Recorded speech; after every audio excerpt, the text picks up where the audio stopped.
오늘은 인류의 타락과 일에 대해 살펴보겠습니다. 그러니까 이 창세기 3장에 나오는 인류의 타락으로 인해서 어떻게 그것이 일에도 영향을 미쳤는가라는 부분을 살펴보는 것입니다. 첫째, 인류의 타락은 일에 있어서도 심각한 영향을 미쳤습니다. 인류의 타락은 일에 있어서도 심각한 영향을 미쳤습니다.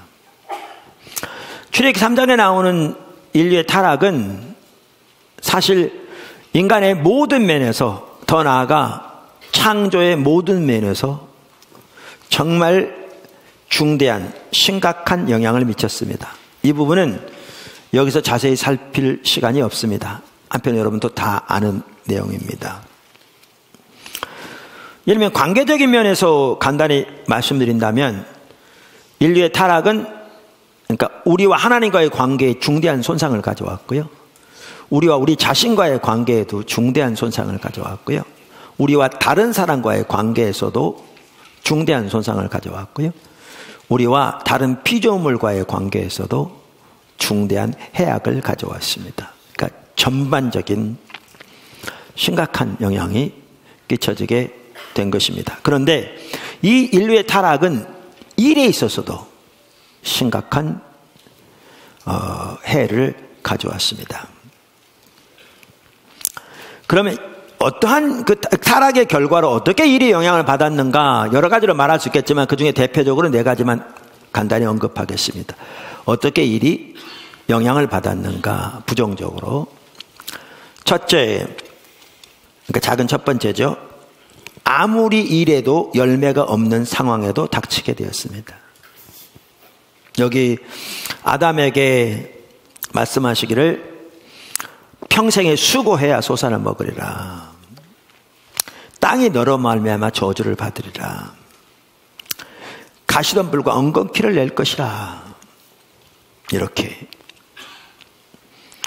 그러니까 때로는 우리가 하나님이 처음에 의도하신 일은 그게 전혀 아닌데, 현실에서 밤낮 없이 매달려서 일해도 때로는 입에 풀칠하기도 힘든 상황도 닥칠 때가 적지 않은데, 다 타락의 결과들입니다. 하나님이 창조하신 세계는 모든 피조물 사이에 온전한 화합이 기준인 세계였습니다. 그러한 환경에서 인류는 하나님이 창조하신 자연적인 자원들을 보살피는 관리인이었습니다. 하나님의 동역자로서 그것을 돌보고 그것을 보살피는 관리인이었습니다. 그러나 타락이 극적으로 그 균형을 깨뜨렸습니다. 그리고 그 결과는 우리 주변에서 얼마든지 볼 수 있습니다. 그중 하나는 인류는 자원들을 균형 있게 보존하고 경작하는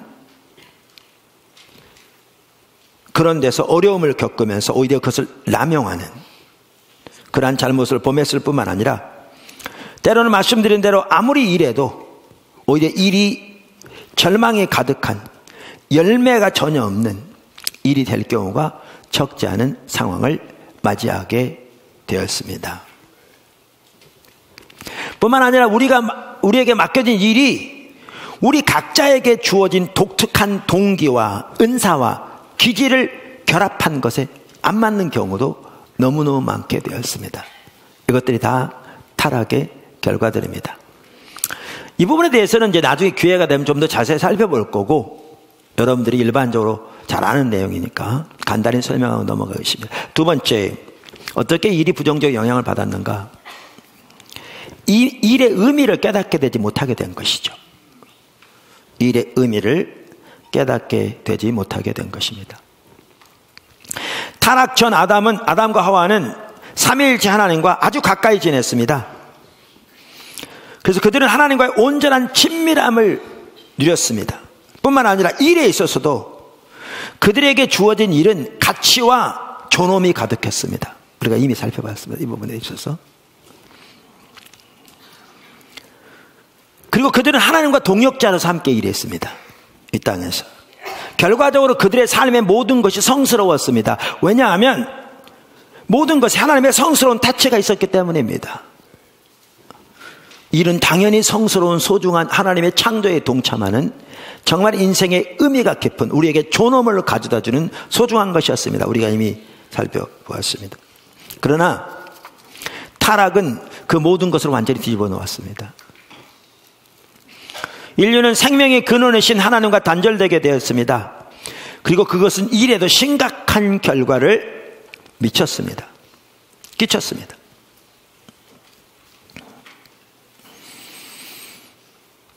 그 후로 사람들은 자기들이 하도록 명령받은 일과 하나님의 사이를 연결하도록 수없이 노력했지만 쉽지 않았습니다. 뿐만 아니라 그 일의 중요성을 찾으려고 노력했지만 전혀 그렇지 못한 경우도 절대 적지 않았습니다. 그러니까 타락하기 전에는 하나도 따로 떨어져 있는 것이 없이 모두가 연결되어서 하나님 안에서 조화와 화합과 균형과 서로 연합이 있었는데 타락함으로 인해서 갈기갈기 찢겨지게 되었죠.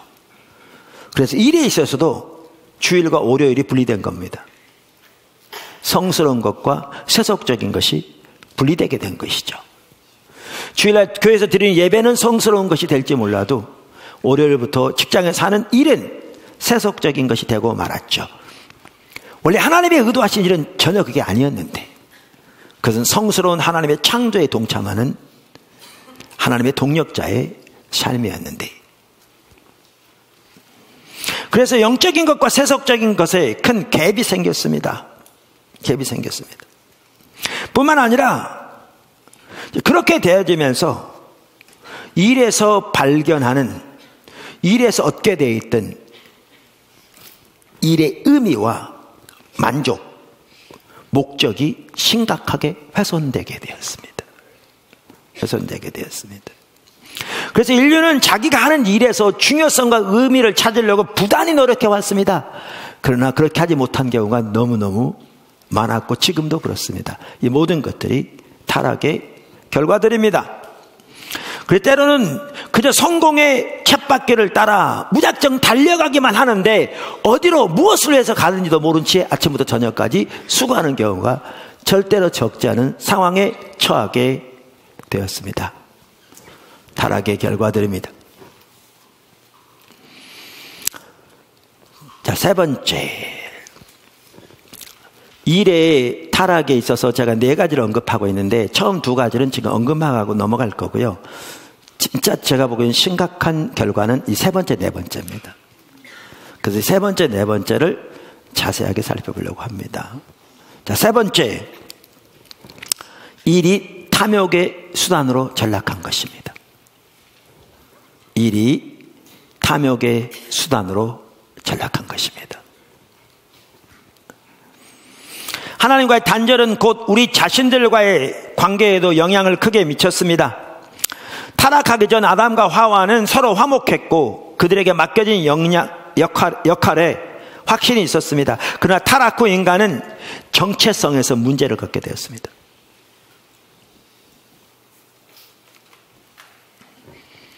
그래서 그들은 하나님과의 관계에서 단절된 채 그들이 하는 일에서 정체성을 발견하기 위해 온갖 노력을 다했지만 그것은 되지 않게 되어 있는 것이죠.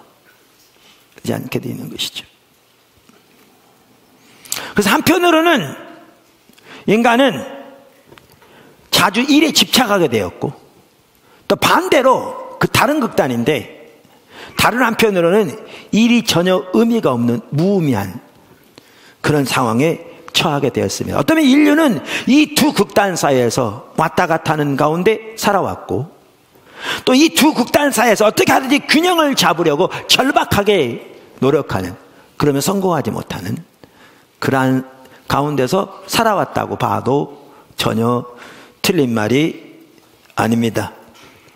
우리의 진정한 정체성은 하나님과 그리고 다른 사람과의 친밀한 관계로 연결되는 것부터 나와야 되는데, 거기서 우리의 진정한 정체성을 발견하기보다 일에서 혹은 일이 가져다 준다고 우리가 생각하는 가치나 혹은 가치가 부족한 데서 정체성을 찾으려고 노력하면서 일이 심각하게 타락하게 되었습니다. 네 번째, 타락의 결과 일이 어떻게 영향을 미쳤는가? 일 자체가 우상이 된 것입니다. 이건 다음 주에 살펴볼 겁니다. 일 자체가 우상이 된 겁니다. 다시 말하면 일이 곧 자기를 정의하는 것으로 타락해버린 겁니다.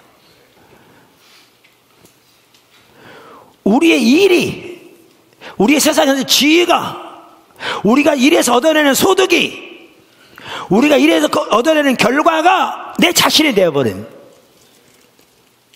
타락으로 전락해버렸죠. 심각한 타락입니다. 이건 우상이고요.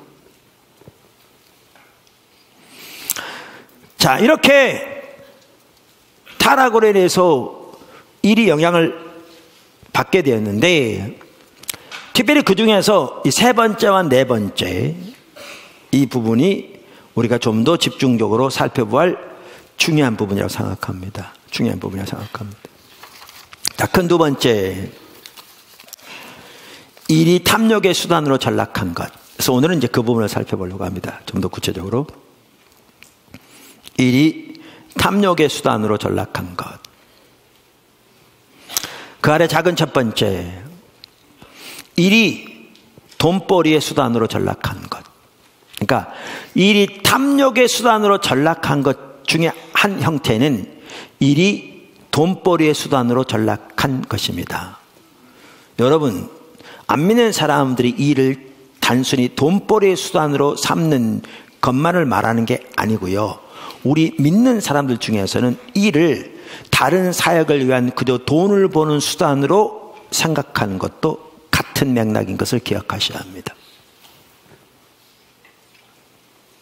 타락의 결과입니다. 일을 통해 자신과 가족의 생계를 부양하는 것은 일의 중요한 한 부분입니다. 하나님께서 아담에게도 정원을 길러서 자신의 필요를 채우도록 하셨습니다. 일은 우리가 이미 살펴본 대로 자녀를 돌보시는 하나님의 수단입니다. 그래서 우리의 필요가 채워지는 매우 중요한 수단입니다. 문제는 일이 돈을 벌기 위한 수단으로만 전락할 때 그 결과는 심각하게 됩니다. 심각하게 됩니다. 자, 작은 두 번째, 일이 정체성의 기반으로 타락한 것입니다. 이게 심각한 죄입니다. 일이, 그러니까 일과 일이 가져다주는 이익들이 삶의 의미와 정체성의 바탕이 된 것입니다.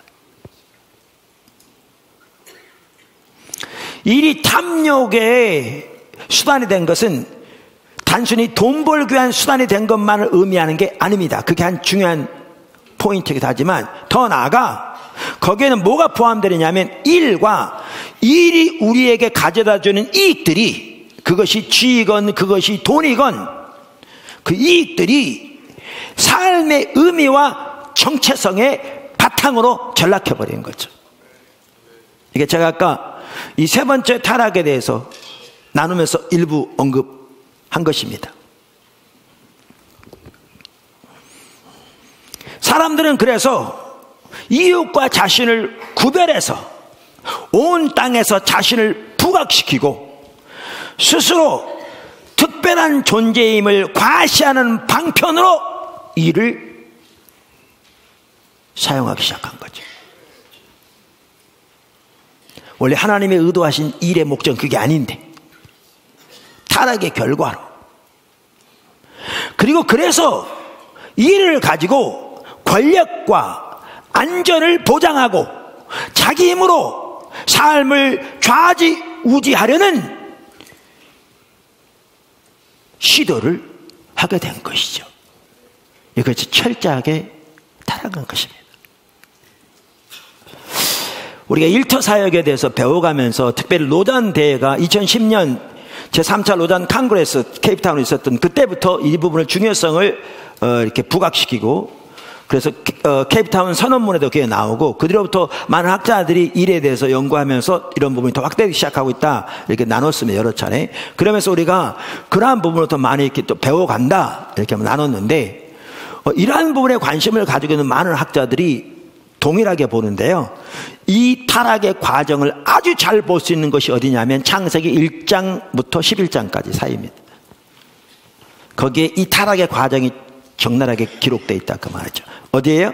창세기 1장부터 창세기 11장 사이에요.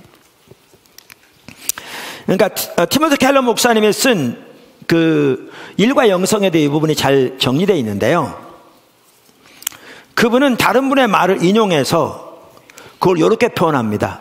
자존감의 허상을 세우는 신경진적인 반응이라고 이렇게 표현하면서 이것이 어디에 잘 나타나 있는가? 창세기 1장에서 11장에 잘 나타나 있다, 이렇게 말합니다. 무슨 말이냐? 창세기 1장과 2장에는 우리가 이미 살펴본 것처럼 일이 창조 세계와 창조주를 위해 피조물을 가꾸는 즐거운 행동으로 나와 있습니다.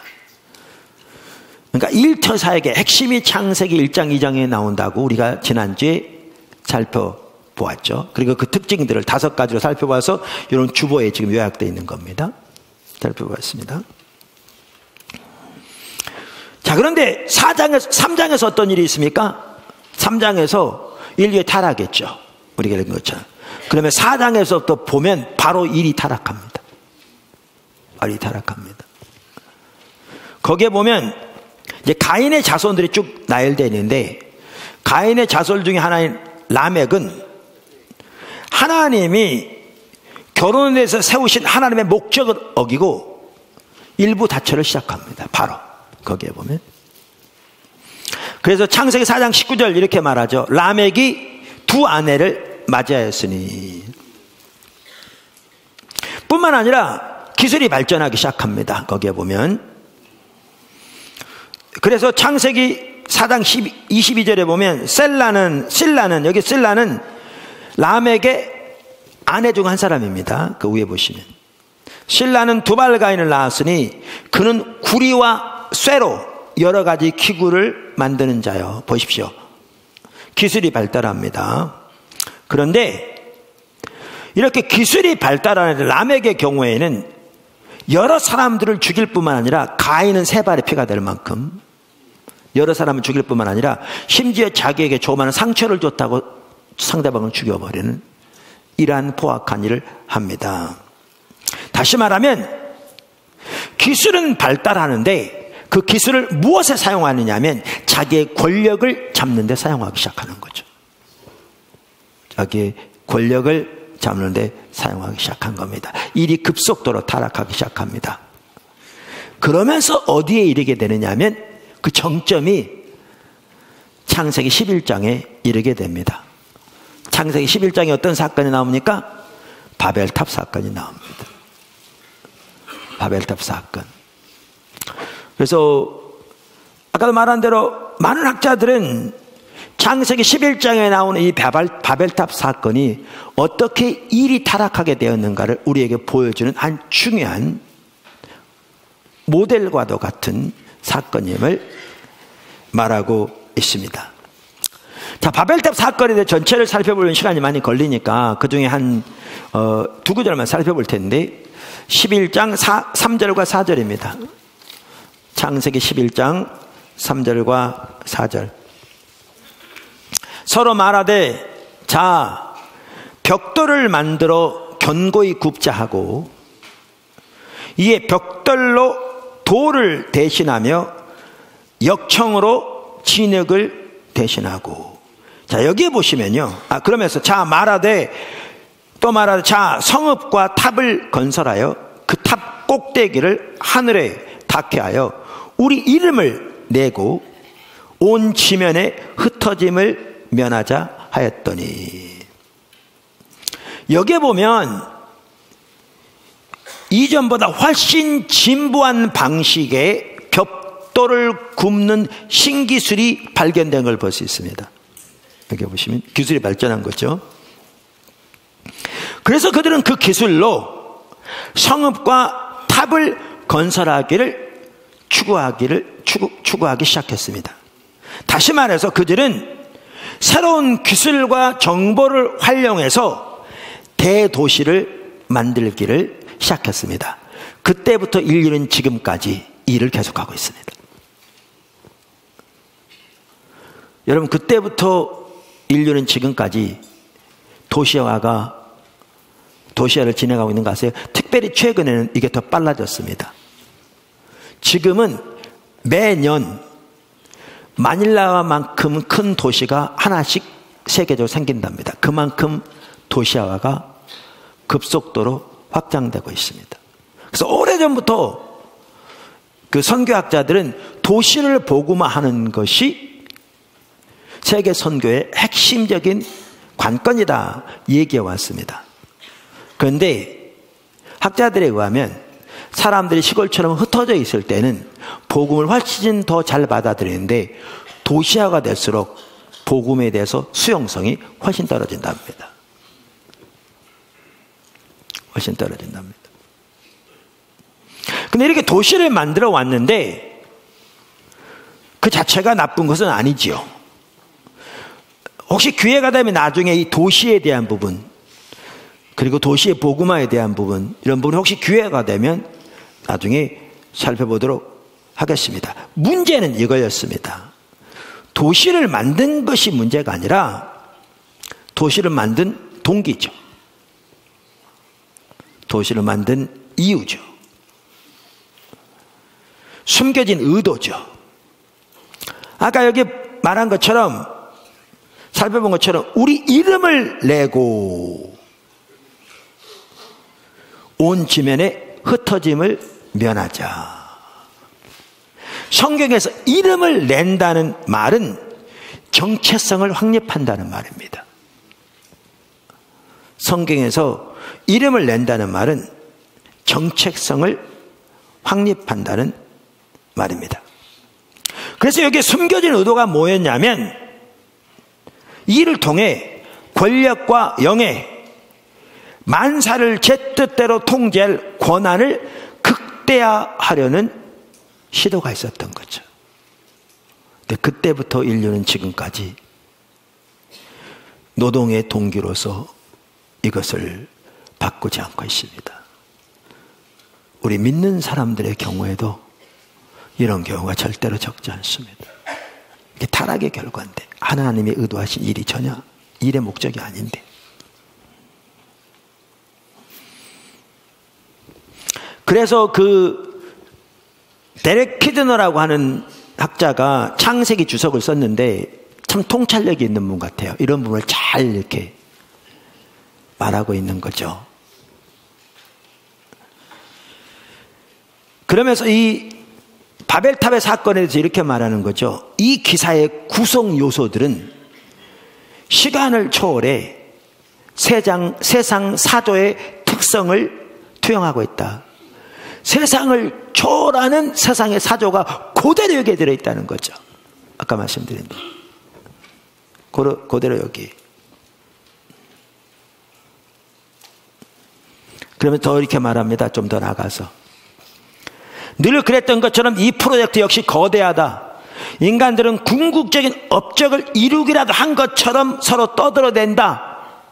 여기에 몇 줄 띄고, 하지만 한데 모여 정체성을 보존하고 운명을 인위적으로 통제하려고 애쓰면서 저도 모르게 불안감을 드러내는 것에 불과하다.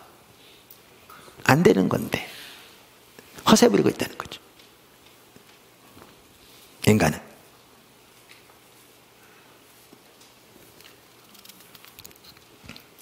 자, 그래서 여기에 나온 게 뭐냐 하면 바로 이 정체성의 문제인데, 그때부터 지금까지 인류는 선택해야 했다는 거죠. 뭐냐?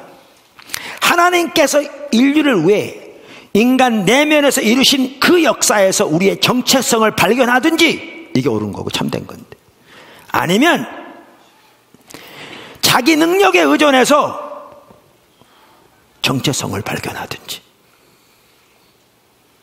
자기 일과 일이 가져다주는 이익에서 정체성을 발견하든지,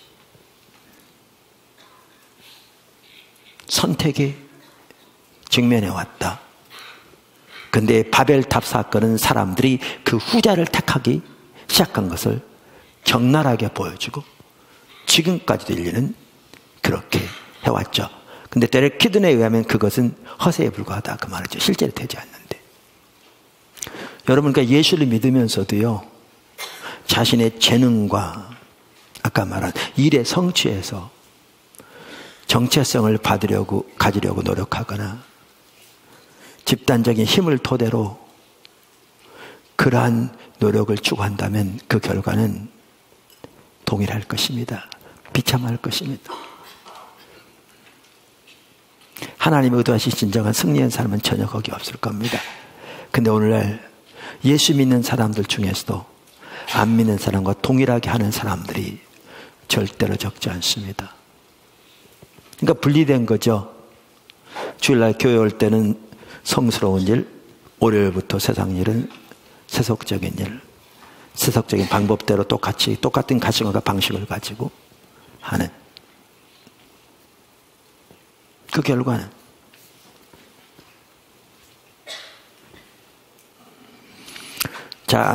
작은 세 번째, 일이 탐욕의 수단으로 전락하면 나타나는 몇 가지 열매.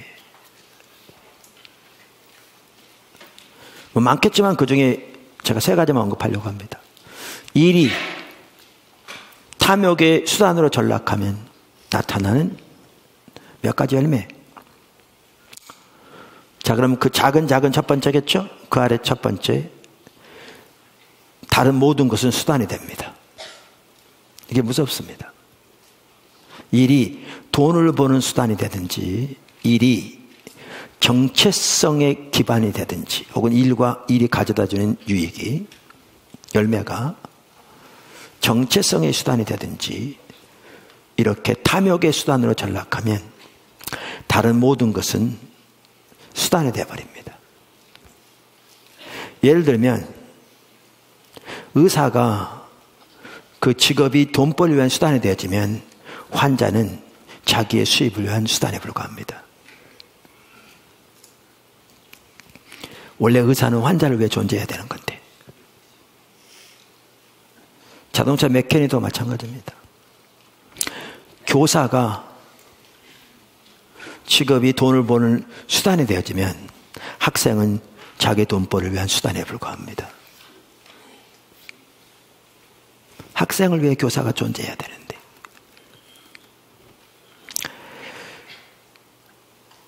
정치인들에게 그런 일이 나면 국민은 그들의 자리를 유지하는데 도움을 주는 표에 불과합니다.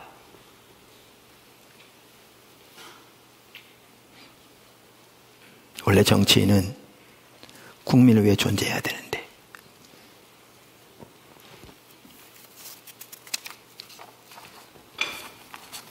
심지어 목회자의 경우에도 사역이 자기 월급과 자기 가정의 윤택과 자기 노후와 자기 명예욕을 충족시키는 수단으로 전락하면 교회는 그에게 수단에 불과합니다. 작은 두 번째, 이제 그 결과 나타나는 열매, 윤리적인 면에서의 타협이 발생합니다. 윤리적인 면에서의 타협이 발생합니다. 이런 부분은 제가 일일이 나열할 필요가 없습니다. 경제, 사회, 정치, 정부, 학교, 심지어 교회까지 우리 사회의 모든 면에서 이것이 얼마나 오늘날 만연한가는 여러분 잘 아시는 내용입니다. 타락은 모든 관계에서 영향을 미쳤습니다.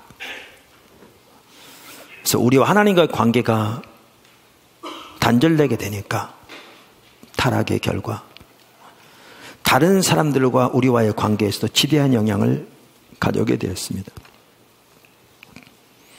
그래서 정직성, 투명성, 돌봄과 사랑은 인류가 타락하기 전의 관계에 있어서 매우 중요한 특징들이었는데 타락 이후에 이제 남을 탓하는 것, 속임, 부정직, 이기심, 권력 투쟁과 스트레스가 그 자리를 대체하고 인간을 지배하게 돼요. 이 일에 있어서도 사람들 사이의 신뢰가 부족함으로 관계를 서로 깊이 가질 수 없는, 그래서 아까 나는 그렇게 우상숭배로 전락하면서 그 결과는 심각한 결과로 치닫게 되는 상황이 되었죠. 오늘날 심각합니다. 사실 우리가 이러한 상황에서 일터에서 일어난다는 것은 쉽지 않을 수 있고요. 많은 불이익을 당할 수도 있는데 정말 하나님의 도움으로, 하나님의 은혜로, 하나님의 지혜를 따라 우리 믿는 사람들이 일어나야 할 때입니다. 하나님의 의도하신 일로 바꿔가기 위해서 하나님의 능력과 도움으로. 자, 작은 세 번째, 그 타락의 열매들, 다른 사람을 억압합니다. 자기 목적을 위해 다른 사람을 억압합니다. 사실 모든 배우의 교만이 있거든요. 교만이 패망의 선봉이라고 성경이 말하고 있잖아요. 근데 C.S. 루이스는 교만을 아주 잘 표현했더라고요. 그분은 순전한 기독교라는 책에서 교만을 이렇게 말했습니다. 교만은 본래 경쟁적이라는 점을 분명하게 해두고 싶다. 본질적으로 경쟁을 추구한다는 말이다. 뭐가요? 교만이. 그러면서 이렇게 말합니다. 교만은 무언가를 소유하는 것만 가지고는 기뻐하지 않으며 옆 사람보다 더 많이 가져야 행복해한다. 경쟁적이라는 거죠. 경쟁적이라는 거죠. 흔히 부유하고 똑똑하고 잘생기면 콧대가 높아진다고 말하지만 실상은 다르다. 남보다 더 풍요롭고 더 명석하며 더 환칠해 보이는 데서 뿌듯함을 느낄 따름이다. 교만은 경쟁적이라는 거죠. 어떤 분이 주변에 돈 많은 분들이 있는 걸 보면서 저한테 한번 얘기해 주더라고요. 오래됐는데 10억대 재산이 있으면 그 재산이 없는 사람들하면 목이 곧고 교만이 하늘을 찌르고 자부심이 대단한답니다. 근데 그런 사람이 100억대 앞에 딱 서면요 완전히 꼬리를 내린답니다. 깨갱하고 내리는 거죠. 그럼 100억대 재산이 있는 사람이 10억대 재산이 있는 사람 앞에 서면 아까도 말한 대로 그렇게 목이 곧고 위세가 당당한데 1000억대 재산이 있는 사람 앞에 서면 역시 깨갱하고 꼬리를 내린답니다. 이게 교만입니다. 교만은 경쟁적입니다.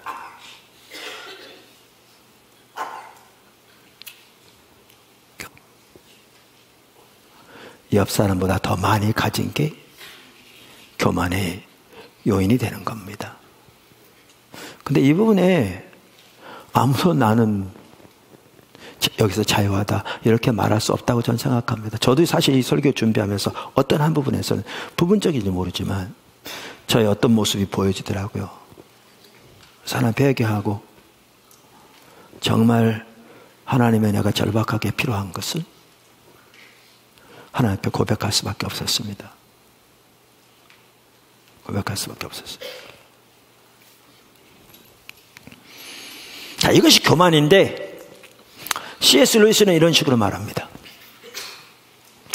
사람들이 가진 솜씨를 발휘해서 멋진 제품들, 예를 들면 더 큰 집이라든가 더 빠른 컴퓨터, 더 싼 항공권, 더 화려한 호텔 등을 만들 때 하나는 인류를 섬기기 위해 그걸 만들 수도 있고 또 다른 하나는 이게 교만인 거죠.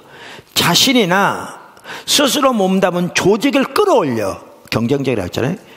남들을 내려다볼 만큼 높은 지위에 올라갈 욕심으로 만들 수 있다는 거죠.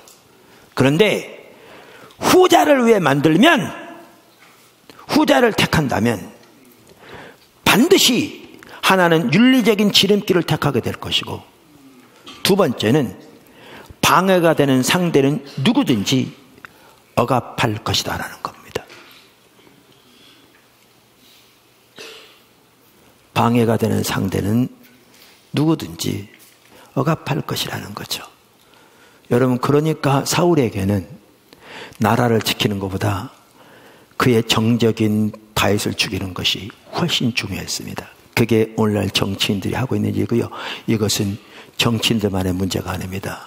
교계 리더들 중에서도 이런 부분이 절대 적지 않고요. 예수 믿는 교회 리더들 중에서도, 성도들 중에서도 절대 적지 않습니다. 일이 탐욕의 수단이 되어지면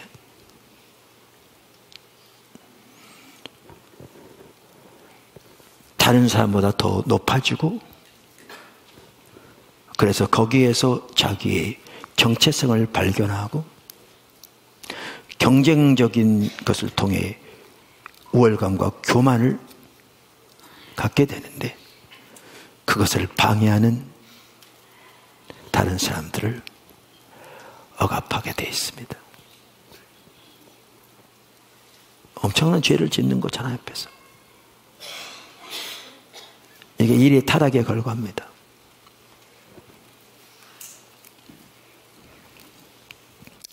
제가 마지막으로 네 번째 뭘 살펴보려고 했냐면요, 이 바벨을 지은 사람들과 아브라함이 어떻게 달랐는가를 살펴보려고 했어요. 제가 일부 예배 또 딱 이걸 설명할 시간이 없더라고요. 이 책을 여러 번 설명드렸잖아요. 그 주석, 그 Theology of Work, TOW라고 그러는데, 일의 신학. 지난번에 말씀드렸잖아요. 여기에 보면 그 20명의 학자, 목사, 다양한 직업군의 크리스찬들로 구성된 국제적 운영위원회, 로잔 아래, 거기서 제시하는 방향에 따라 16개국의 140명의 집필자들이 5년 동안 연구한 성과 결과를 여기에 담은 것이라, 일의 신학에서. 그래서 우리나라 두란노에서 번역을 잘 해놔서요. 여기에 보면 이게 4권으로 되어 있는데, 이게 1권입니다. 모세오경과 역사서에 나오는 일과 관련된 것을 정리하는데, 여기에 보면 이 1권 책에